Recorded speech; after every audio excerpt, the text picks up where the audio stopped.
Hey everybody, welcome to the channel. Glad to have you here. Today we have a green skin on Empire matchup. Um, and as you guys know, this is one of my favorite matchups, even before Savage Orcs got buffed. Um, and this is just like a very terrifying army for the Empire. Um, you can see I have a huge main line here of Savage Orcs. All have 30% physical resistance. I have a ton of leadership in the form of one Goblin Big Boss on a Spider, one Goblin Big Boss on a Wolf, and then one Orc Shaman. And then I also have an Orc War Boss here with a potion and armor piercing damage and a shield. So you can see there, I don't have one target he can take out and just finish. Like, if you bring WAAAGH, that's a big liability because he can't heal, and he can be sniped out pretty easily. But if you separate your caster and your general, there's too many high value targets on the field for the Empire to really be able to snipe you out and take away a lot of your power. So that's why this army is so devastating. Just a ton of Savage Orcs in the main line will crush through everything. Great swords and anything else that they have, they'll win. In the back lines, you can see Biggins paired up with Orc Boarboy Biggins. And again, the same on this side. And these guys will just be protecting the flanks of this Savage Orc core.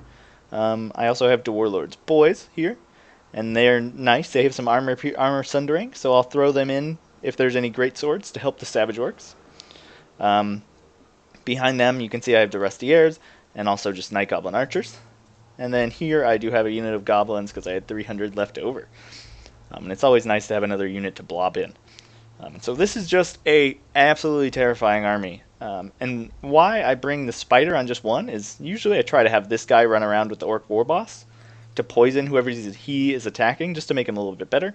But I accidentally put him over on this side, but it doesn't really matter too much. And you saw just how well this army dealt with Empire before the patch, and with this huge buff to greenskins, it is terrifying. And here we do have, my opponent does have a greatsword core. You can see he has 4 greatswords and a swordsman as his front line. He's also got some defensive geometry, as Heir of Carthage likes to say. Out on the flanks, he's got some spears around, some spears over here. He does have 1 unit of halberdier, and I think this is a great pick because a lot of people do bring the Ragnarok Queen, so these are a great unit to have in reserve to kind of throw in there. He does have 2 units of handgunners up on this nice hill position. He does have a light wizard who will be dropping some nets and a general of the Empire. With his healing potion, of course. And over here you can see he does have Reiksguard and a Demigryph Knight with halberds. And yeah, we'll just keep going as we kind of look at this map, just like, holy crud. This is one of the coolest maps I've ever seen. I've never played on this one before, but like that huge Warpstone Comet, like coming in there. But see, I'm kind of moving over here. I don't want to attack that hill straight on, so I'm trying to set up a line right here to kind of come at this at an angle, so I don't have to deal with both of his handgunners at the same time. So I have my guys all locked up in one big group, so they're really easy to move around, and I'm dragging them over here. Yeah, I'm going to try and engage this hill piecemeal, because I really think I do have the advantage. He's so spread out here, and I have so many tools across the board that I'm feeling pretty confident. You can see he is nice. He is going to come down off his hill a little bit and kind of set up a defensive line here across the board. And I'm going to set up over here. When I was setting this up, I didn't realize that this was impassable, so you definitely have to worry about that sort of thing. Because that can be dangerous if you get your Savage Orcs trapped or whatever. Yeah. But man, those Savage Orcs are just terrifying. If any of you guys have any idea of kind of how to take on a build like this with the Empire, I want to hear about it because I can't think of anything. Like, I generally won't play the Empire against the Greenskins. I'll pick something like the Beastmen or something with some powerhouse armored infantry, like the Bestigors. I just feel like the greatswords just get chewed through so quick against these Savage Orcs. But you can see here, I see his handgunners are a little bit far back, and so I'm going to pop up here with my 2 units of missiles. And the Rustiers are just so powerful. So we can watch here as we start to fire. This is a very expensive unit. So if the Rustiers simply takes out this one unit, it'll pay for itself, which is amazing. So these, you can see, still rushing in, pushing them back. Handgunners are moving up. So here you can see the Greenskin Horde, they're feeling pretty confident. They have their hill position. I'm just continuing to pester the Greatswords because I'm feeling like this is a good trade. And of course, my Orc Shaman is nearby. Like he always is. My favorite spell in the game. It's just gonna stomp these guys out. And you can see, look, their leadership tanks. They don't lose any models, but they instantly rout off the field. And so what this means is now these units are just free to trade. Like, there's nothing the Empire player can do. His other handgunners over here. And man, just the versatility of the greenskins is just their most powerful tool here. Because they can do almost everything equally or better with the right support. So yeah, you can see this Greatsword is almost completely tanked. Spearmen coming in to kind of blob in, but my Savage Orcs are going to tear these guys apart. And here come the Reiksguard for a charge. You can see already bringing my Biggins in. So I'm going to let him kind of get this charge here because I don't really mind. And I'm going to swing in these Savage Orcs. So kind of try and sandwich right here to get these Reiksguard off the field. And you can see me just blobbing in here. And I'm also breaking off a little contingent. You can see I'm bringing leadership with all of my troops. And I'm going to bring these guys around here to kind of try and strike at this handgunner that I've done so much damage to already. Here you can see these Greatswords still taking a ton of damage. And I'm blobbing in over here. And I'm keeping some reserves in this back line to protect my Rustiers and Night Goblin firing line. Because I'm so confident that I'm going to win this, I don't feel like I need to push more troops out. But what I do need is to protect these high-value units so that late in the game, Karl, the General of the Empire, or Karl Franz, or whoever they bring, can't just charge you to death. Which is one of the few ways you can win as the Empire, is just by constantly charging and running away, taking out the leadership, and then running away and charging. And it works pretty well. So here you can see I have kind of sandwiched these Reiksguard, taking them out. You can see he is bringing some great swords in to support.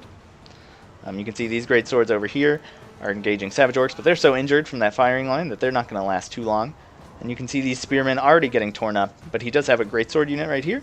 And now you can see my Rustiers and my Night Goblin Archers are going to be opening fire on this guy. And I'm going to be bringing my Goblins in here just to provide a kind of holding force for my Night Goblin Archers to shoot. And that's kind of why I have those guys in the first place. So you can see here these swordsmen not doing too well. Reiksguard off the map.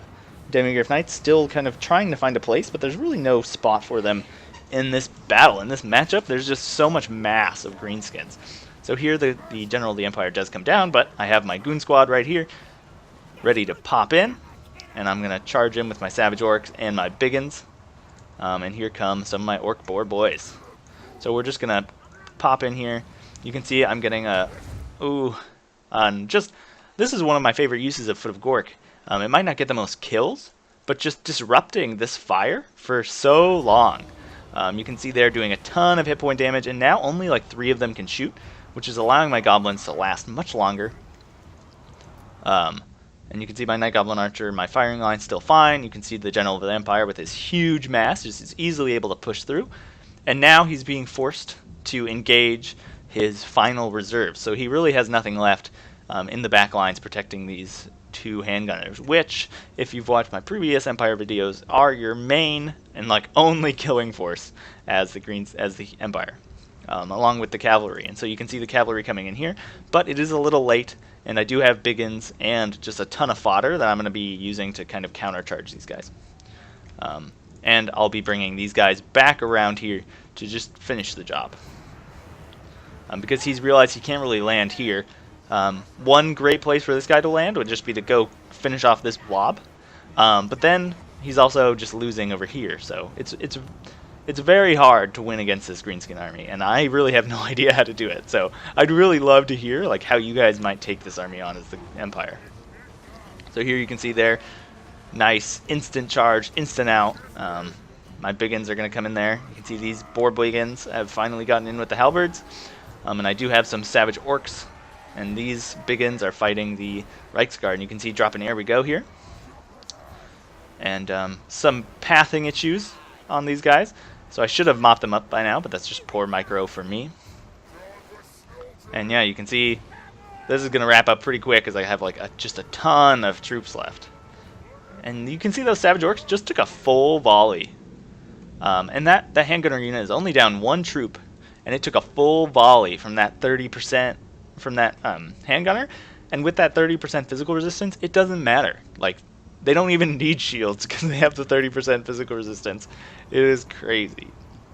And so you can see now I'm just going to kind of converge my forces and just wipe out anything that's left here. You can see his routing units are kind of forming a line over there, but at this point it's just going to be army losses that change. Here you can see a nice net coming down. That would have been a ton of units in a net right there. But yeah, you can see it's terribly hard to beat the Greenskins as the Empire.